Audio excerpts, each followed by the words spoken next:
साथियों, क्योंकि एक इंतखाबी जलसा है जो मजलिस इत्तेहादुल मुस्लिमीन की जानिब से मुनक्किद किया गया है, सबसे पहले मैं अली अमीन नामवर को अपनी बात कहने से पहले एक मुबारकबाद दे दूं कि बरोज़ बुध 9 तारीख खुबा मस्जिद के पास हमारे खायद आली जनाब अलहाज बैरिस्टर असदुद्दीन ओवैसी साहब की नामज़द आमद है और इस सिलसिले में खुबा मस्जिद के सामने एक जलसा आम भी रखा गया है। आप तमाम से मेरी गुजारिश है कि उस जलसे में पहुंचकर अपने मोहब्बत का सबूत दें। अजीज साथियों, मुख्तसरन ये कि आपके सामने फेरोज खान लाला साहब को भी बात करना है।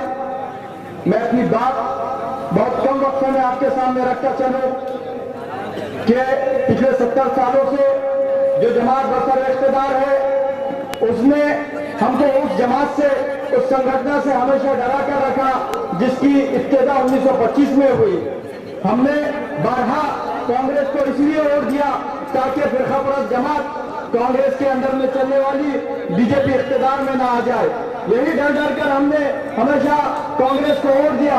हमारी ये सोच थी कि जो हिंदुस्तान जिस कानून पर चलता है, संविधान पर, और जो इसकी दुश्मन जमात है बीजेपी, कहीं वो इख्तिदार में ना आ जाए, इसलिए हमने हमेशा से कांग्रेस को वोट दिया। लेकिन आपने देखा कि 2014 में हमारी लाख कोशिशों के बाद भी सिर्फ मुस्लिम वोटों पर कांग्रेस जीत कर नहीं आई। इसलिए नहीं आई क्योंकि उसको गैर मुस्लिम वोट नहीं मिले। उन्होंने अपनी एक जमात बना ली, उन्होंने अपना एक संगठन बना लिया, लेकिन मुसलमान हमेशा की तरह कांग्रेस के पीछे रहा। अजीज साथियों, जैसे ही ये उमदा पार्टी 2014 में इख्तिदार पर आ गई, इसने नित नए तरीकों से मुसलमानों को, माइनॉरिटीज को, ओबीसीज को सताने का काम शुरू कर दिया जो इनके एजेंडे में शामिल है। इन्होंने अपना लक्ष्य जो हिंदू राष्ट्र है, वो ये संविधान को खत्म करके वो हिंदू राष्ट्र की तरफ बढ़ गए। हमने देखा कि पिछले 5 सालों में इन्होंने नित नए तरीके से कभी हमारी शरीयत में मदाखलत करके, कभी गौवंश पे पाबंदी लाकर मुसलमानों को टारगेट करने की कोशिश की। हमने 2014 में अपना नुमाइंदा इसलिए नहीं दिया कि सेकुलर जमातों का नुकसान ना हो, लेकिन हमने 2014 में देख लिया कि मुसलमानों के पूरे वोट मिलने के बाद भी इनसे नाम है सेकुलर जमातों में इतनी ताकत नहीं है कि वो बीजेपी का मुकाबला कर सके। इसलिए हमने आज 2019 में अपने नुमाइंदे आपके दरमियान में दिए हैं।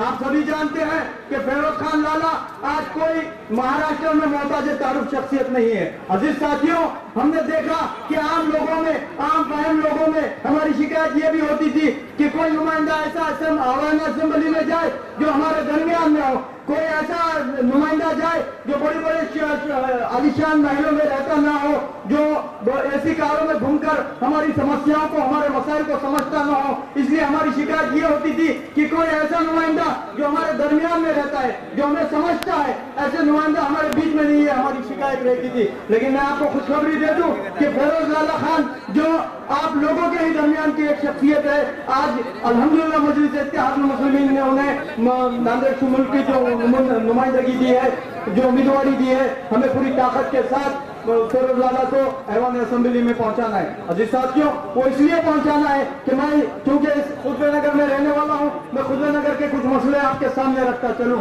हमने देखा कि JNNURM जो एक स्कीम आई थी जिसमें 95 करोड़ रुपए हमारे ब्रह्मपुरी के लिए जो आए थे, उसमें जो हमारा इस्तेसाल हुआ, जो हमारे मोहल्लों का इस्तेसाल हुआ, वो इसलिए हुआ कि ऐवान असेंबली में तुम्हारी हमारी क़यादत नहीं थी। हमने देखा कि पूरे नांदेड़ का जो गंदगी है STP प्लांट के नाम पर, वो हमारे मोहल्ले में दी जाती है। जो डंपिंग ग्राउंड है वो हमारे मोहल्लों में दिए जाते हैं। जो सीवरेज प्लांट है वो हमारे मोहल्लों में दिए जाते हैं, क्योंकि वो जानते हैं कि यहाँ पर कोई बोलने वाला नहीं है, कोई इनकी ताकत नहीं है। क्या वजह है कि नांदेड़ के नए शहर में ये सब प्लांट नहीं दिए इन्होंने और हमारे जो एरिया में ये प्लांट दिए। आपने देखा कि जो मेरे अभी दोस्त ने बताया कि JNNURM के अंतर्गत एक पानी की टाकी यहाँ पर बनाई गई 2008 में।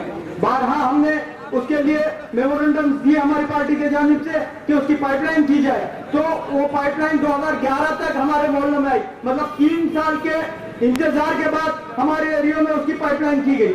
फिर हमने पाइपलाइन तो हो गई, लेकिन कनेक्शन के लिए फिर हमको बार बार नगर पालिका को हमको निवेदन देना पड़ा कि हमारे को पानी की बहुत ज्यादा किल्लत है और हमारे को पानी दिया जाए उससे। लेकिन उसके बाद भी कुछ नहीं हुआ। एक ही पार्टी के 2 कारपोरेटर्स में पाइपलाइन को लेकर झगड़ा हो गया और उसमें पीछे गए हमारे नौजवान, हमारे बूढ़े, हमारे माँ बहन है। आज उनपे आपको ताजुब होगा, पानी लेने के उसमें जो नगर पालिका में इनपे जो केस आए की वो 293 है। आप जानते हैं कि डकैती का केस हम पर लगाया गया। क्या ये हमने क्या कांग्रेस के नुमाइंदों को इसलिए आवाज असेंबली भेजा था कि हमारे पे यहाँ पर 293 लगाई जाए? अजीज साथियों, मैं मुख्तसरन आपसे ये कहूंगा कि आज मौका अच्छा है। मैं जितना कैंपेनिंग कर रहा हूँ, जितने गलियों में जा रहा हूँ, मैं देख रहा हूँ कि हर भाई ने ये सोच लिया है कि अब हमको नाम है सेकुलर जमातों के झांसे में नहीं आना है, हमको किसी हाल में मजलिस इत्तेहादुल मुस्लिमीन के नुमाइंदे असेंबली में पहुंचाना है। यही हम सब ने किया है। हमने देखा कि कांग्रेस एक हथकंडा बार बार अपनाती है। वो इलेक्शन के अहम करीब ये कहती है कि अगर कांग्रेस को वोट नहीं देंगे तो बीजेपी आ जाएंगी। मुसलमानों को डराया जाता है कि अगर हम रहेंगे तो तुम सेफ रहोगे, वरना अगर बीजेपी आ गई तो तुम्हारे पे नित नए कानून उस पर मुसलत। बिल्कुल हम मानते हैं कि बीजेपी मुसलमानों के खिलाफ काम करती है, लेकिन हम ये पूछना चाह रहे हैं कि जब हमारे पर जुल्म और ज्यादतियां हो रही थी, हमने तो हमारी कोई जमात को वोट नहीं दिया था। हमने सेकुलरिज्म के नाम पे, सेकुलरिज्म की बका के नाम पे आपको वोट दिया था। तो बताइए, जब बीजेपी ने हम पर जुल्म और तशद्दुद किए तब आप कहाँ थे? हमने तो आपको वोट देकर असेंबली में भेजा था, हमने तो आपको वोट देकर पार्लियामेंट में भेजा था, लेकिन आपने हमारे खिलाफ हमारी लड़ाई नहीं लड़ी। हमने देखा कि 12 जो हम जिसको सेकुलरिज्म के नाम पर वोट देते हैं वो कुछ दिनों में आनंद फानंद में बीजेपी में शामिल हो जाता है। यानी कि इनकी जहनियत जो है वो तासुबिया भरी है, लेकिन वो एक सेकुलरिज्म का लिबासा ओढ़कर हमारी गलियों में आते हैं और ये कहते हैं कि सेकुलरिज्म की बका के लिए हम ओढ़ दो। अजीज साथियों, कहना तो बहुत कुछ था, लेकिन मैं जानता हूँ कि आप लोग फिरोज लाला को बेचैनी से सुनने के लिए बेचैन हैं। मैं बहुत कम अर्से में अपनी बात, अपनी अपील आपके सामने रखता चलूँ कि आने वाले दिनों में 21 तारीख को मजलिस इत्तेहादुल मुस्लिमीन की जिनकी इम्तियाजी निशानी पतंग है, उस निशान पर हमको वोट देकर एक बाइज्जत और शरीफ इंसान जो पढ़ा लिखा है, वेल एजुकेटेड है, इंटेलेक्चुअल है, उसको ऐवान असेंबली में भेजना है। मैं आप तमाम से अपील करता हूँ और आपसे वादा करता हूँ कि जो नारा हमारे नौजवानों ने दिया कि 21 को पतंग और 24 को जश्न, इंशाल्लाह हम लोग जरूर मनाएंगे। इन्हीं लफ्जों के साथ अपनी बात को खत्म करता हूँ।